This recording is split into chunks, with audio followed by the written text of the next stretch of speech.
શું હું ખોવાઈ ગયો છું? આવો સવાલ ક્યારેક ને ક્યારેક આપણા મનમાં આવે જ છે, ખરું ને?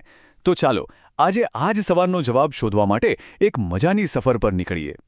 ખોવાઈ જવું એટલે શું? શું એનો મતલબ ખાલી કોઈ અજાણી જગ્યાએ પહોંચી જવું છે? ના, ક્યારેક જ્યારે આપણે અંગ્રેજી જેવી કોઈ નવી ભાષા શીખીએ ને ત્યારે પણ એવું જ લાગે. જાણે શબ્દોનું એક મોટું જંગલ હોય અને આપણે એમાં ખોવાઈ ગયા હોઈએ. પણ જરાય ચિંતા ન કરતા, કેમ કે દરેક જંગલમાંથી બહાર નીકળવાનો એક રસ્તો તો હોય જ છે. તો આ શબ્દોના જંગલમાં રસ્તો શોધવા માટે આપણને શું જોઈશે? સાધનો. અને આપણી આ અંગ્રેજીની સફર માટેના પહેલા અને સૌથી જરૂરી સાધનો છે નાની નાની ક્રિયાઓ માટેના અંગ્રેજી શબ્દો. કંઈ પણ નવું શીખીએ એ પહેલાં મનને શાંત કરવું જરૂરી છે, બરાબર ને? તો ચાલો એક નાની કસરત કરીએ. જુઓ, પહેલાં જમણા અંગૂઠાથી જમણું નસકોરું બંધ કરવાનું. પછી ડાબા નસકોરાથી ધીમે ધીમે શ્વાસ અંદર લેવાનો. હવે ડાબું નસકોરું બંધ કરીને જમણી બાજુથી શ્વાસ બહાર કાઢવાનો. બસ આટલું જ. આનાથી આપણું મન એકદમ ફોકસ થઈ જશે અને આપણે શીખવા માટે તૈયાર.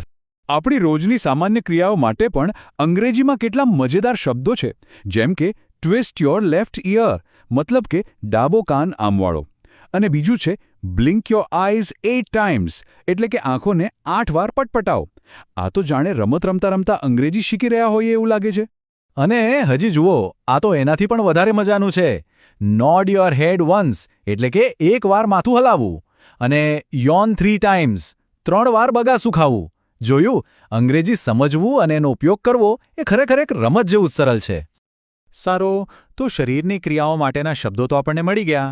પણ જ્યારે કોઈ નવી જગ્યાએ રસ્તો શોધવાનો હોય ત્યારે શું? એના માટે હવે આપણે શીખીશું નકશા અને દિશાઓની ભાષા. આ જુઓ, આ છે આપણો પ્રેક્ટિસ માટેનો નકશો. એમાં એક સ્કૂલ છે, એક બેંક છે, એક હોસ્પિટલ અને બીજી ઘણી બધી જગ્યાઓ છે.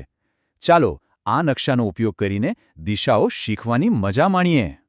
હવે કોઈપણ નકશો હોય ને, એને સમજવા માટે એની એક સિક્રેટ કોડ લેંગ્વેજ હોય છે. અને એ કોડ એટલે આ નિશાનીઓ. જેમ કે આ ઉપર જતો તીર, એનો મતલબ છે સીધા આગળ વધો. અને આ ડાબી બાજુ વળતો તીર, એ કહે છે ડાબે વળો. બસ એકવાર આ નિશાનીઓ મગજમાં બેસી ગઈ ને, પછી તો કોઈ પણ નકશો વાંચવો આપણા માટે સાવ રમતવાત છે. નકશા પર જગ્યાઓ તો દેખાય, પણ કોઈને કહેવું હોય કે એક જગ્યા બીજી જગ્યાની ક્યાં છે, તો કેવી રીતે કહીશું? એના માટે આ શબ્દો બહુ કામના છે. નેક્સ્ટ ટુ એટલે કે બાજુમાં, બિટવીન એટલે વચ્ચે, અને ઓપોઝિટ એટલે કે બરાબર સામે. જેમ કે the police station is between the bank and the museum, એટલે કે પોલીસ સ્ટેશન બેંક અને મ્યુઝિયમની બરાબર વચ્ચે આવેલું છે. સિમ્પલ. વાહ! આપણે નકશો વાંચતા અને દિશાઓ બતાવતા તો શીખી ગયા. તો હવે શું? ચાલો આપણે જે કંઈ શીખ્યા એને એક વાસ્તવિક વાર્તામાં અજમાવીએ. તૈયાર છો એક સાચા સાહસ માટે? આપણું સાહસ શરૂ થાય છે આપણા ગુજરાતના ગૌરવ એવા ગીર નેશનલ પાર્કમાં. આ એશિયાટિક સિંહોનું ઘર છે. એકદમ ગાઢ અને સુંદર જંગલ. એટલું સુંદર કે કોઈ પણ અહીંયા સહેલાઈથી રસ્તો ભૂલી શકે છે. અને એવું જ કંઈક થયું છે ફૈઝાન સાથે. એ એક વાઇલ્ડ લાઇફ ફોટોગ્રાફર છે અને જંગલમાં રસ્તો ભૂલી ગયો છે. તે ખૂબ જ ચિંતામાં છે અને ત્યાં જ એને લક્ષ્મી નામની એક સ્થાનિક છોકરી મળે છે. ફૈઝાન તરત જ લક્ષ્મીને પોતાની મુશ્કેલી કહે છે. એ અંગ્રેજીમાં કહે છે, I lost my way, I want to go out from this જંગલ.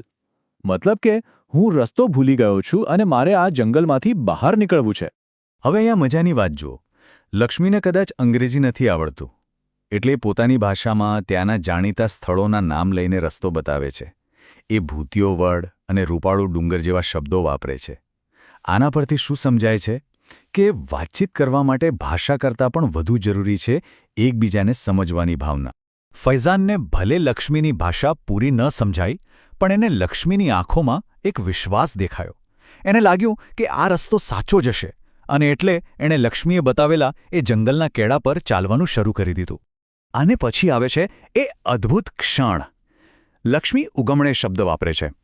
ફૈઝાન એક પળ માટે વિચારે છે અને પછી સૂરજ તરફ ઇશારો કરીને એ સમજી જાય છે કે ઉગમણે એટલે તો પૂર્વ દિશા. એ તરત પૂછે છે, you mean to the East? અને બસ અહીં ભાષાનો અવરોધ તૂટી ગયો અને સમજણનો એક સેતુ બંધાઈ ગયો. અને અંતે લક્ષ્મીની સમજદારી અને ફૈઝાનની કોશિશ રંગ લાવે છે.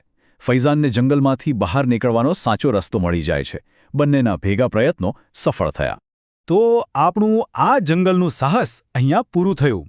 ચાલો હવે ફટાફટ એક નજર કરી લઈએ કે આ આખી સફરમાંથી આપણે કયા કયા મૂલ્યવાન ખજાના એટલે કે કઈ કઈ આવડત ભેગી કરી. તો આપણો ખજાનો શું છે? એ છે દિશાઓ બતાવવા માટેની એક આખી અંગ્રેજી ટૂલકિટ. હવે આપણી પાસે turn left, turn right, go straight ahead જેવા પાવરફુલ વાક્યો છે. કોઈપણ જગ્યા ક્યાં છે એ બતાવવા માટે ઇટ્સ નેક્સ્ટ ટુ કે ઇટ્સ બિટવીન જેવા શબ્દો પણ છે. અને આ સફરનો સૌથી મોટો ખજાનો કયો? એ છે સમજણ.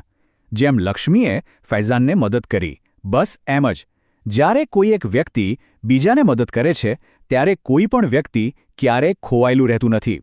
પછી ભલે તે ગીરનું ગાઢ જંગલ હોય કે અંગ્રેજી ભાષાનો મોટો દરિયો.